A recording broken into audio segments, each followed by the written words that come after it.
Bonjour, perspective de médiation. Aujourd'hui, on va parler d'une méthode simple et efficace qui vient du livre de Jason Gaddis qui s'appelle Getting to Zero, How to Work Through Conflict in Your High Stakes Relationships. Alors, le sous-titre est plus ou moins facile à traduire, comment résoudre les conflits dans vos relations à enjeux élevés. Le titre, un peu plus compliqué, Getting to Zero, ça voudrait dire atteindre les zéros ou quelque chose du style.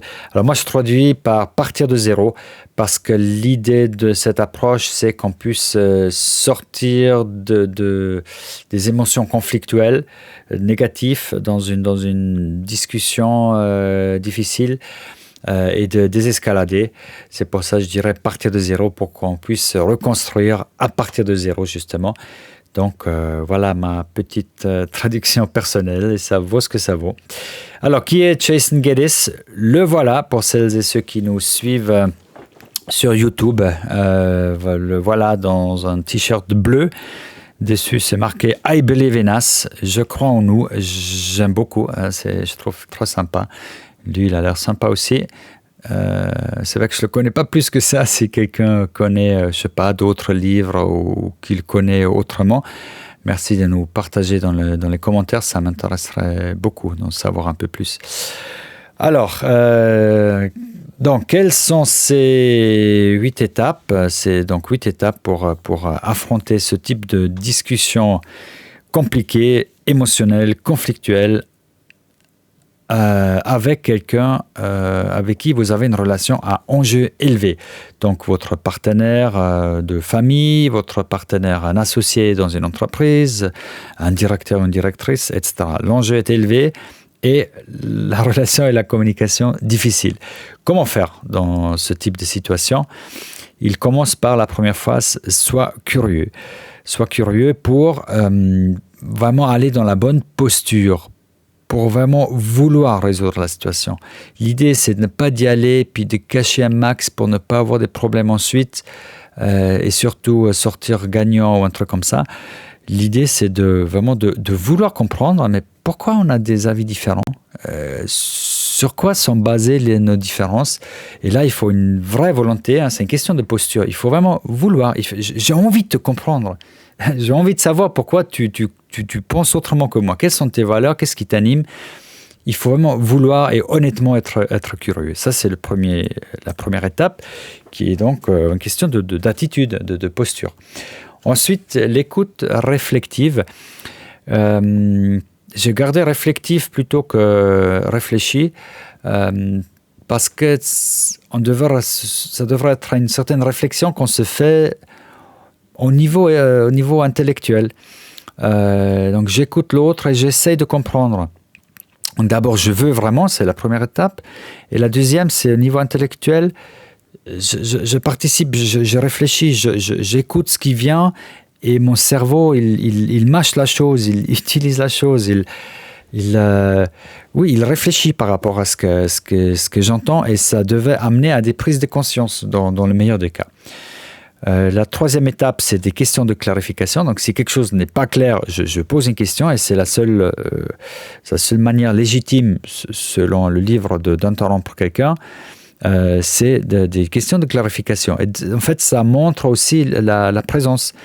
Parce que si je pose une question de clarification, c'est que j'ai bien écouté, mais juste là, il me manque un bout. Donc, c'est des questions de clarification. Troisième point. Pour être sûr de bien comprendre, évidemment. L'écoute active, donc c'est de montrer à autrui que je suis là, je t'écoute.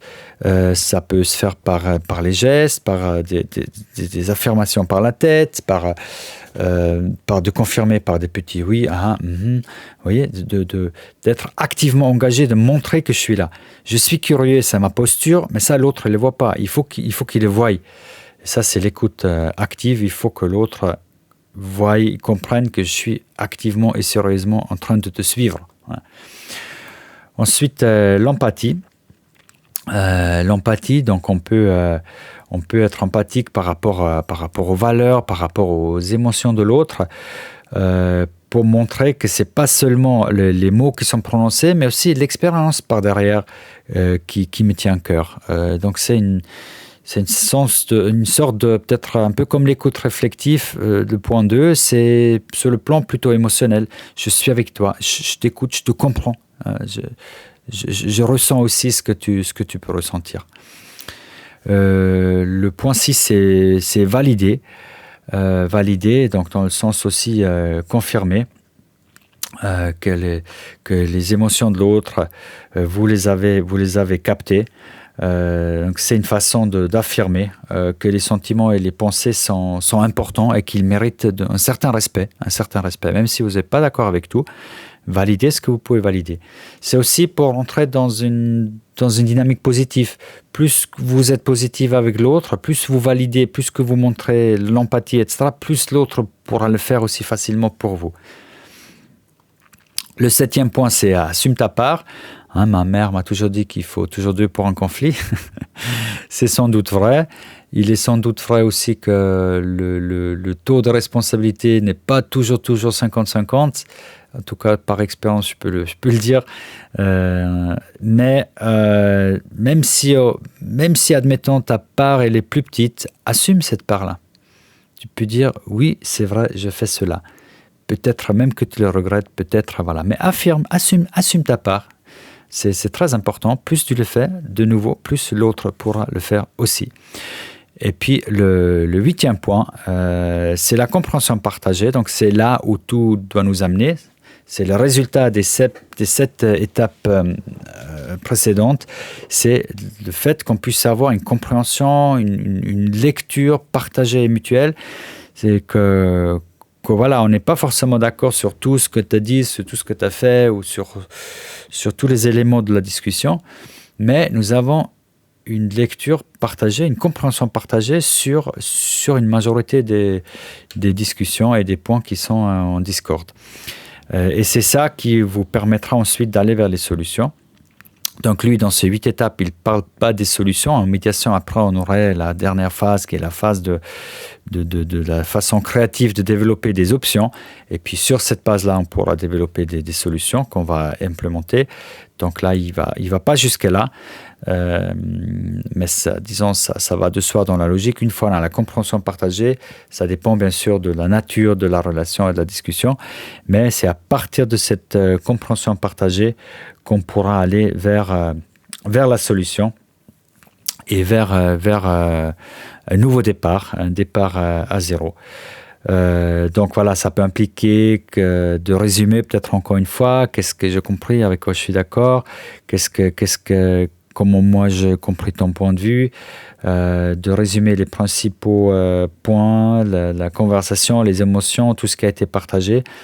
Et c'est à partir de là qu'on pourra construire une nouvelle réalité, si vous voulez, dans le meilleur des mondes, ou en tout cas de désescalader, de repartir de zéro et puis de bâtir sur cette nouvelle relation qu'on aurait pu créer. Voilà donc le contenu, en tout cas cette partie essentielle du livre de Jason Gaddis, Getting to Zero. Et si vous avez vécu quelque chose de similaire, si vous avez pu tester ça, mettez dans le commentaire pour partager avec tout le monde. Et c'est intéressant, je trouve, comme approche. Aussi pour les médiateurs et médiatrices, il y a des choses à apprendre ici, à intégrer dans vos pratiques. Et si vous êtes seul, c'est vraiment seul dans le sens que vous n'êtes pas en médiation avec un médiateur ou une médiatrice qui modère justement les discussions, mais c'est que vous êtes seul vis-à-vis de l'autre personne.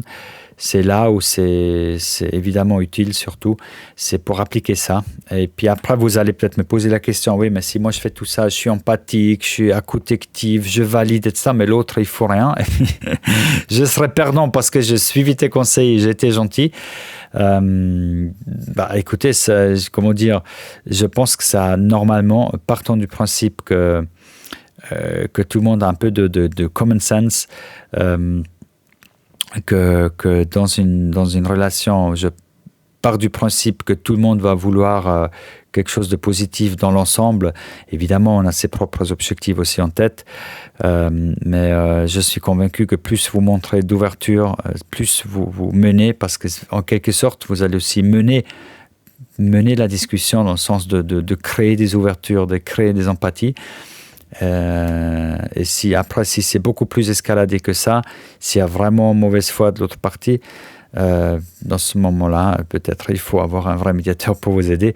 Mais si c'est juste une discussion difficile à enjeu élevé, ces outils-là peuvent beaucoup vous aider. Moi, je suis convaincu. Il faut toujours un qui fait le premier pas. Et soyez celui ou celle qui fait le premier pas. Et l'autre suivra dans la plupart des cas, j'en suis convaincu. Voilà, testez-le et partagez vos pensées, peut-être vos expériences dans les commentaires. Je vous remercie d'avance et bonne discussion. À bientôt, ciao.